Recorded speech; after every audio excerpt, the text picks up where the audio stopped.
Hello friends, movies all অ্যাবাউটে আপনাদের স্বাগত।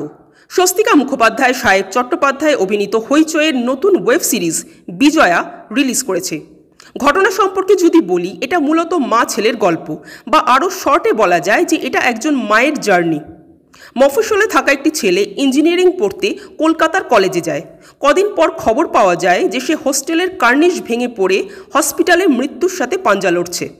Police এটাকে সুইসাইড অ্যাটেম্প বলে কেস ক্লোজ করে দেওয়ার চেষ্টা করে। এবার এই ছেলেটির মা কিভাবে প্রমাণ করবে যে তার ছেলে সুইসাইড অ্যাটেম্প করেনি? এমনকি সেই রাতে কি হয়েছিল সেই রহস্যই বা কীভাবে উদ্ঘাটন করবে, সেই নিয়েই এই 7 এপিসোডের ওয়েব সিরিজ। এক কথায় যদি বলি তো এই সিরিজটা আমার ভালোই লেগেছে, খারাপ না। এখানে মা ছেলের বন্ডিংটা খুব সুন্দরভাবে দেখানো হয়েছে। র্যাগিংয়ের কিছু ভয়ানক চিত্র এখানে তুলে ধরা হয়েছে। তবে শুধু র্যাগিংই নয়, মিডিয়ার একটা কুৎসিত দিকও সামনে আনা হয়েছে। যদিও কুৎসিত দিক দেখানো হলেও ভালো দিকও কিন্তু দেখানো হয়েছে, মানে মিডিয়াকে 50-50 পর্যায়ে রাখা হয়েছে আর কি। যে কোনো ডিপার্টমেন্টেই ভালো খারাপ দুই থাকে, মিডিয়াও এক্ষেত্রে ব্যতিক্রম নয়। এখানে ভিকটিমের চরিত্রে যে ছেলেটি অভিনয় করেছে তার অভিনয়ের মধ্যে বেশ স্মার্টনেস রয়েছে। স্বস্তিকার অভিনয়ও বেশ ভালো, তবে স্বস্তিকার কথার থ্রোটা আমার ভালো লাগেনি। বড্ড বেশি যেন আদো আদো চেপে চেপে কথা। ওনার ডায়ালগ ডেলিভারির থেকে এক্সপ্রেশন অনেক অনেক বেটার ছিল।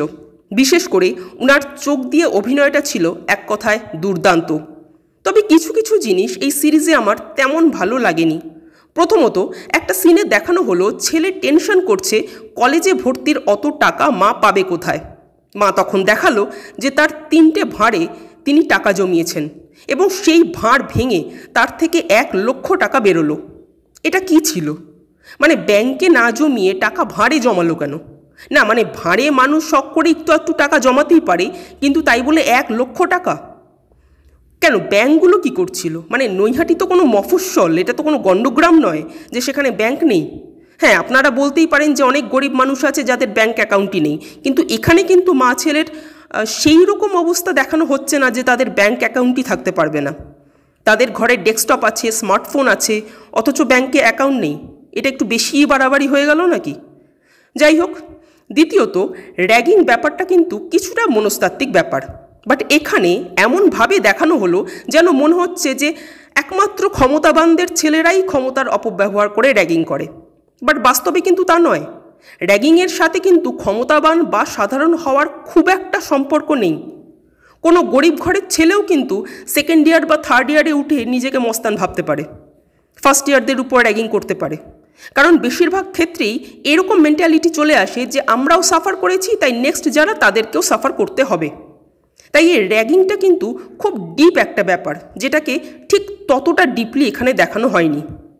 তৃতীয়ত, ক্লাইম্যাক্সটা ভীষণই ছেলে মানুষই ক্লাইম্যাক্স মনে হলো। এইরকম একটা সিরিয়াস টপিকের যে এরকম হাস্যকর ক্লাইম্যাক্স হতে পারে এটা ভাবতে পারিনি।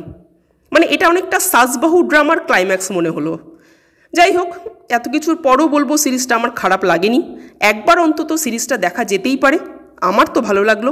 আপনাদের কেমন লেগেছে কমেন্ট করে জানাবেন। আর আমাদের ভিডিও ভালো লেগে থাকলে প্লিজ লাইক, শেয়ার ও সাবস্ক্রাইব করতে ভুলবেন না। Thank you.